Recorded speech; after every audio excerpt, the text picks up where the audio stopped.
बात करेंगे मुख्तार पर हो रही राजनीति की। किसी की मौत पर गम जताना, परिवार वालों से मिलकर दुख जताना ऐसा मुद्दा हो सकता है जिस पर किसी को भला क्या एतराज होगा, लेकिन अगर दुनिया से रुखसत होने वाला शख्स मुख्तार अंसारी हो तो ये नियम टूट जाता है। अखिलेश कई दिन के बाद सोच समझकर मुख्तार के परिजनों से मुलाकात करने के लिए पहुंचे, लेकिन पहले से ताक में बैठी बीजेपी ने हमलों की बौछार कर दी है।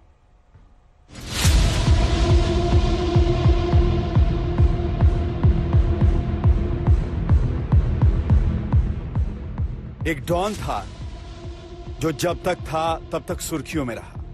उसकी हर हरकत, हर बयान को लेकर खबर बनी, और जब वो डॉन इस दुनिया से रुखसत हो गया तब भी वो खबरों में है। खबरें इस एंगल से बन रही हैं कि कौन डॉन मुख्तार अंसारी के परिवार से हमदर्दी जताने के लिए जा रहा है और कौन क्या बोल रहा है।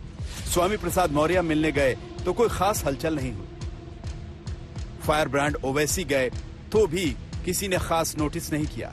फिर बारी आई समाजवादी पार्टी की। पहले अखिलेश के भाई धर्मेंद्र यादव गए, डॉन के परिवारजनों से हमदर्दी जताई। असली सियासी हलचल तब मची जब अखिलेश यादव गए। अखिलेश यादव ने मुख्तार के शहर गाजीपुर का रुख किया तो सियासी भूचाल आ गया। बीजेपी ने सवालों की बौछार कर दी। पहले समाजवादी पार्टी को लपेटा और फिर इसी बहाने कांग्रेस के दामन में भी दाग देख लिया। कांग्रेस पार्टी हो चाहे अखिलेश यादव हो उत्तर प्रदेश में, मुझे याद है बाटला इनकाउंटर में सोनिया गांधी गई थी आंसू बहाने और दिग्विजय सिंह आजमगढ़ गए थे ओबामा जी का संदेशा लेके। समझ रहे हैं, ओबामा जी का। ये लोग वोट के खातिर तुष्टीकरण की प्रकाष्ठा पर चले जाते हैं और आतंकवादियों को भी अपना वोट बैंक का माध्यम बनाते हैं। इससे पहले हमले की शुरुआत कल ही हो गई थी। यूपी के डिप्टी सीएम केशव मौर्य ने अखिलेश के गाजीपुर जाने पर करारे वार किए। हालांकि अखिलेश ने भी जवाब देने में देर नहीं की। यहाँ से गाजीपुर से निकल करके चले जाएं, प्रयागराज भी चले जाएं, वहाँ भी कुछ लोगों की बनी हुई है, लाशें गड़ी हुई हैं, वहाँ भी जाकर के उनका भी आशीर्वाद जाकर ले। इसे हमें कोई आपत्ति नहीं। हमें कहना यह है कि भारतीय जनता पार्टी की अपराधियों से, माफियाओं से, अपहरणकर्ताओं से, दंगाइयों से कोई रिश्तेदारी नहीं है। सपा बिना गुंडे, अपराधी, माफिया के समाप्त हो जाती है, इसलिए वो अपने को समाप्त होने के से बचाने के लिए इस प्रकार के रास्ते तलाश रहे, जिसके कारण से वह और गर्त में डूब जाएंगे। हम तो 2027 सोचते थे समाप्त होगी पार्टी सपा, लेकिन हमें लग रहा है 2024 में ही सपा सफा हो जाएगी। केशव प्रसाद मौर्य का भी एक बयान है आज सुबह आया कि समाजवादी पार्टी हमेशा गुंडे माफियाओं के साथ देती है। उनसे बड़ा गुंडा कौन हो सकता है? आप अगर गुंडे की तस्वीर देखोगे तो उनकी भी लगा दो एक तस्वीर।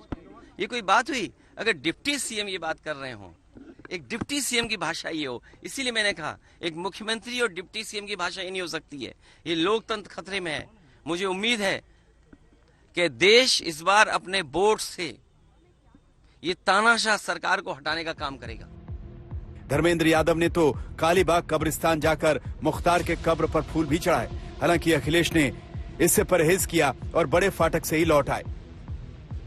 बीजेपी को भले ही अखिलेश के गाजीपुर जाने पर ऐतराज हो, लेकिन मुख्तार के परिवार को अखिलेश का आना अच्छा लगा। माननीय अखिलेश यादव जी जब आए तो परिजनों के साथ बैठे। हमारे परिवार की सभी सदस्य भी थे, महिलाएं भी थीं, और हम सब लोगों ने अपनी पीड़ा को, अपने दुख को उनके सामने बताया भी, व्यक्त भी किया। वो खुद भी जानते हैं बहुत सी चीजें थी। उन्होंने कहा तो हमने आपसे उसी दिन ही उन्होंने शोक व्यक्त किया था घटना के तुरंत बाद। मौत पर दुख जताना अलग बात है, लेकिन दिक्कत यह है कि ये सब कुछ चुनाव के वक्त हो रहा है और चुनाव में विरोधी किस दिशा में कहां तक वार करेगा कोई नहीं जानता। आज तक ब्यूरो।